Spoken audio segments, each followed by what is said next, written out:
takže čus, moje meno je Barter a vítajte v mojom prvom tutoriáli, ako používať Bandicam, aby ste tam mali aj zvuk. No takže možno je to povedomo, možno kto nemá Bandicam, a kto nemá, tak to radšej stiahnite. To je lepšie ako Fraps.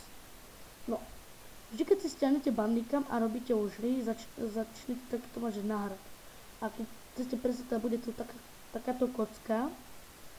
No, a teraz vám ukážem, ako tam dať zvuk, pretože keď si to stiahnete, tam vám vôbec nepôjde zvuk.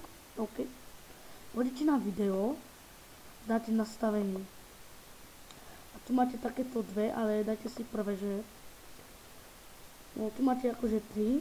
Tu je napísané, že základné zariadenia, a tu sú takéto 3 veci.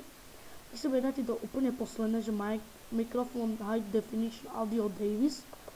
A tu je tiež, že vedľajšie zariadenie, to si tiež dáte to isté, že Microphone High Definition Audio Davis.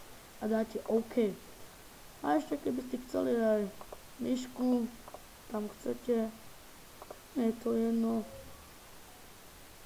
Takže, ak ste sa to naučili, alebo dáte like, a keď ste sa to naučili, dáte radšej dislike.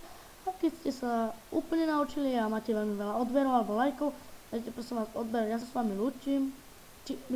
Tak sa s vami lúčim. A takže, čus bus, ide mi môj krásny žltý autobus.